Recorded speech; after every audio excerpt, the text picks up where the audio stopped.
Hello, and thank you for joining us. I am pleased to present the next informative video in our series brought to you by Mars International.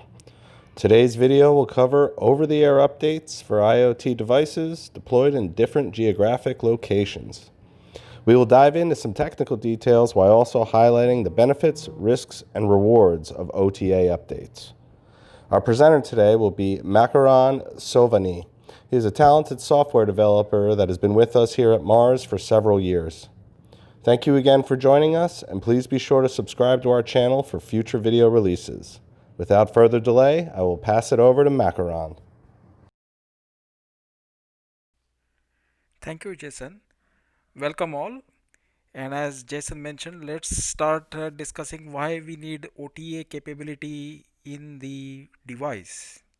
So, when you distribute your IoT devices and the firmware, after a few months, you are bound to get some new requirements, some changes which require changes to the firmware.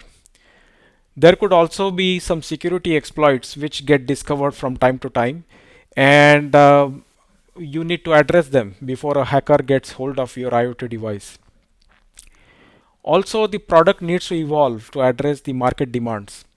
So, if your competitor has a comes up with a newer feature, obviously you also need to address that and come up with a better feature. Also, the devices are distributed over a wide geographical area. That is, at Mars we have some customers who have products sold across the world.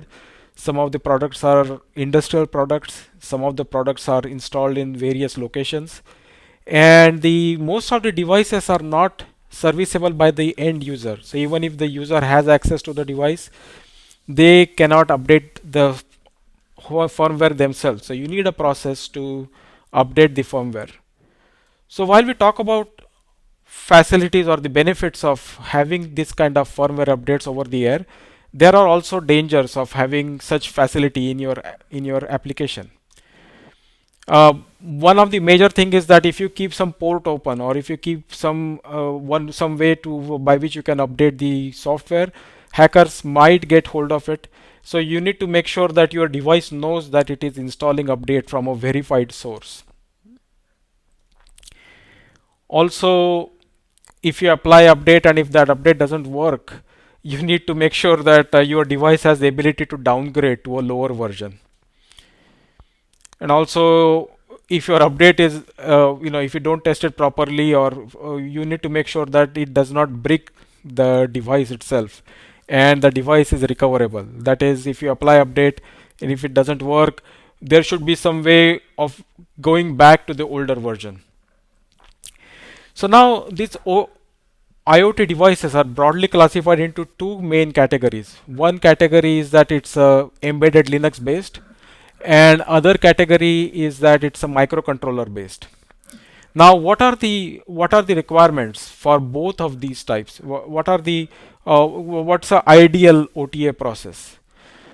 The ideal OTA process is that your firmware should be packaged as a single file. That is, if you have multiple files and only one gets downloaded, the other doesn't, then you might have some inconsistencies. So ideally, the software should be packaged as a single file. The IoT device should be able to download the package from the internet, and that too it should be from a known location. So the IoT device should be able to trust a location which does not change, and it should be able to download the package. Now, after downloading the package, it should be able to verify the integrity, that the package is not tampered with. And when you apply the package, and if the package is partial or incomplete, it should be able to recover. Either it should not apply the package at all, or it should, or if it applies and if it is incomplete, then it should be able to roll back. Also, as we discussed before, that there should be a way by which we can say this version is this version needs to be downgradable. Then you should be able to downgrade the OTA package. And also, ideally, these devices which you are distributing to your customers, they need to be able to report their status as to about their health, about the version they are running, to a central server. So at Mars we have a central server called Cicada where all the software gets reported. But you need to have some location by which you know uh, what versions you have in the market and what are their OTA versions. And other important factor is that there should not be any other additional licensing cost. The other, when you apply update, it should not, it should be free of licenses or free of any kind of additional costs. So let's see how we do it on, or how it is to be done on a embedded Linux-based IoT devices. On variety of IoT devices which are based on Linux, there are various Linux distros which are used, and most of them are based on Debian based Linux systems. And these devices are distributed across the wide geographical regions. So there are like lots of devices which are spread across the world. They most of them use Debian, and these devices are not typically accessible by the developer or admin. So now, how do you update the Linux based IoT devices? So we need some sort of automated mechanism to update these IoT devices, and that's where we use Debian Package Manager. So Debian distributions are widely used on Raspberry Pi, NanoPi devices, and they use Debian Package Manager to install and upgrade their Linux packages. Most of the Linux systems, even if you run a server Ubuntu based or any other Linux servers, they have either yum updates or they have like a Debian based updates like apt get updates. And internally, on Debian systems, they use a Debian package manager. And these Debian package managers has all the features. That is, it can upgrade or downgrade packages. It has capability to check for the package integrity. So when you download a package and if the package is corrupt, not all data got downloaded, or if it got partially downloaded, or if there is any kind of somebody has tampered with it, there is a built-in integrity check. So Debian package manager checks for that integrity. And Debian, most importantly, Debian package manager has capability of running some sort of custom scripts. So if you want to do some cleanup after the installation, or if you want to do some sort of checks before the installation, if you want to set some environment variables before you set up your OTA, you can do that using Debian package manager. And most importantly, Debian package manager is free, and it is already part of most of the Debian based distros. So now let's see, using this Debian package manager, how do we do OTA on embedded Linux based unique Linux devices. So Mars has so at Mars we have built number of hardware devices based on Debian Linux. And to update that firmware, we use a .deb file. So we package it up and we install all the applications are installed as part of a package on a Linux system. So before we apply, we do tests on a local device. So at our office, we test the Debian file using Debian package manager. We install it and we make sure it runs. After our local tests are complete, we upload it on our server, the central server, which we call as Cicada. And using that server, we test it on a few devices in the field in a controlled manner. So we select few devices and we request those, or we send commands to those devices to update the firmware. After we test in office, after we test on a few select devices in the field, we using Cicada, we send instruction to IoT devices to download and install this updated Linux package. So all the packages in the field, all the OTA devices in the field, they get this package and they install it. Now let's see what are the steps of installing this package. So as we mentioned before, we have a Cicada platform, and we put the updates as part of a Linux OS package, like a Debian package.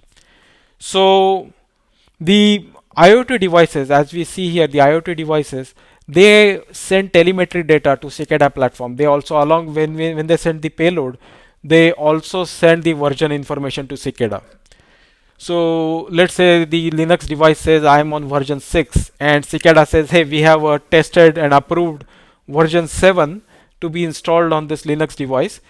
It sends a command to the Linux device and it says, now you are on version 6, please download this package version 7 and install it.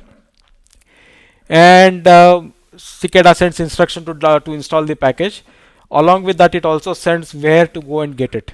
So the Linux device is now able to trust the Cicada server, and it says yes, Cicada server is asking me to go to this location on the internet and download this package.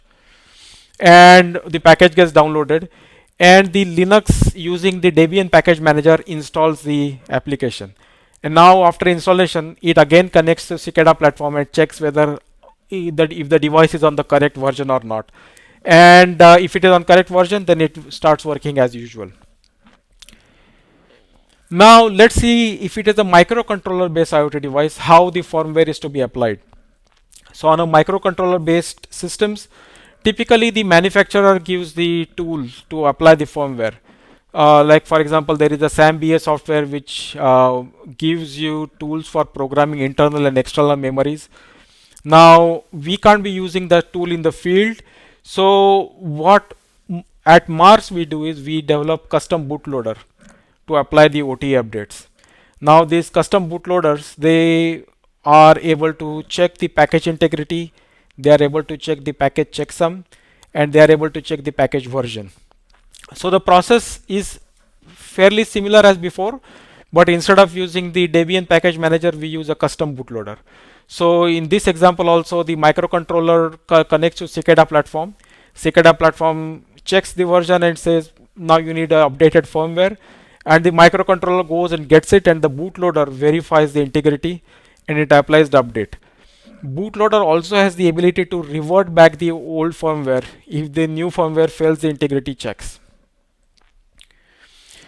Now we also have hybrid devices. That is, Mars also makes hybrid devices where we have part of the board is based on Linux, and we also have on the board we also have some microcontrollers, and those microcontrollers also need to be updated. So what we do is we basically create a composite OTA package, and that package contains payloads for microcontrollers as well as a payload for the Linux distro.